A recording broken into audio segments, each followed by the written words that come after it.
Hello and welcome to another episode of Tips and Ideas with Ed Wallace of Midwest Landscaping, www.uniqueenvironments.com.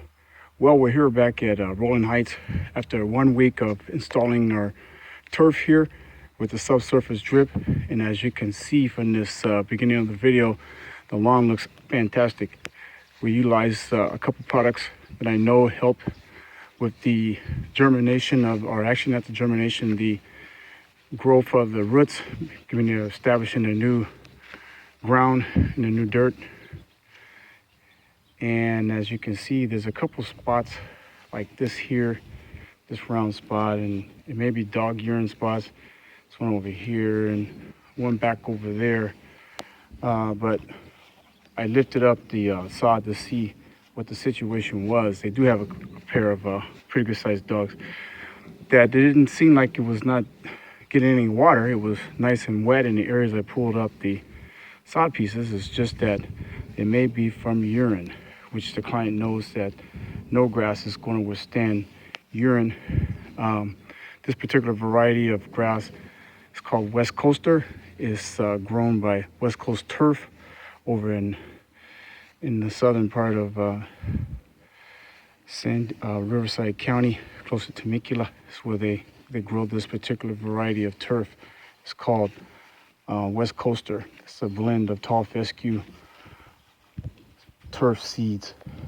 But by utilizing this particular product here, which is called Cider Grow, in conjunction with another product that we use here that's called Hydrotane, we were able to help the establishment of this grass.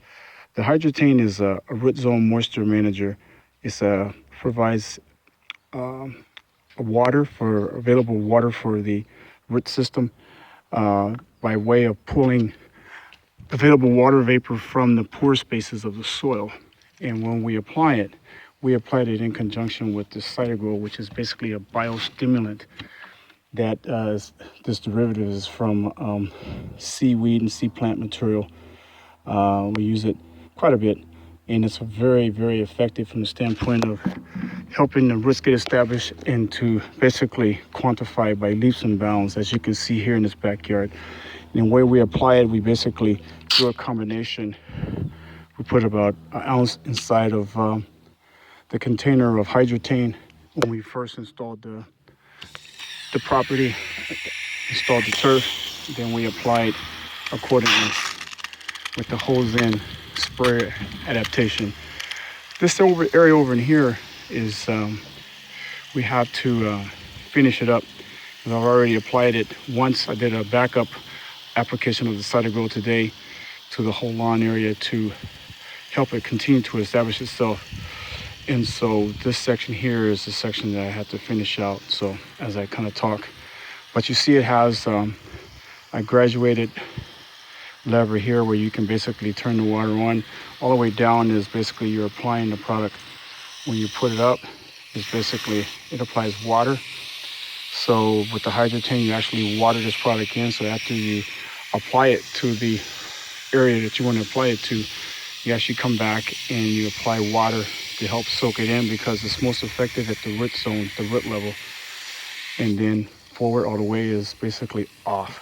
How you can turn the system off. And we're going to finish up applying the Cider Grow over in this section here and use up the rest of the Cider Grow in the property. It's not going to harm it at all. But our subsurface drip project is doing really, really good. The lawn is coming in very surprisingly well. I just kind of had my doubts. Each time you put in subsurface, there is a little bit of drama of finding out if everything was right, if I did everything correctly. And as I'm checking out the property here today, I can see that everything went really well from the standpoint of installing the turf. The areas around the edge where I figured there was going to be a lot of problems with drying out, it seems like those edges are holding out really well, which I'm very happy for, especially along the concrete edge, because it's a lot more heat that's generated on the edge of the concrete. Where the turf is, it wicks or dries out a lot faster than other areas because of the concrete absorbing the heat, and also along the border, the landscape edging, which is a plastic recycled edging board. it holds a lot of heat from the sun. So he's really concerned about the edges drying out with the subsurface because of the coverage of the emitters. We have 1.9 gallon per hour emitters for the subsurface. And seems like everything is doing really well with a 12-inch off-center spacing. And this is after approximately 1 week and 4 days after installation. Okay, so this is what we got here in Rolling Heights, California. A very successful installation of lawn turf, tall fescue turf in a backyard, utilizing subsurface drip with Rainbird copper shield technology tubing, drip tube. Thanks for watching. Please put your comments in at the bottom, like me, share this video, and also just give me questions on how I can make the videos more interesting and more complete for your viewing and entertainment and education. Ed Wallace, Midwest Landscaping, www.uniqueenvironments.com.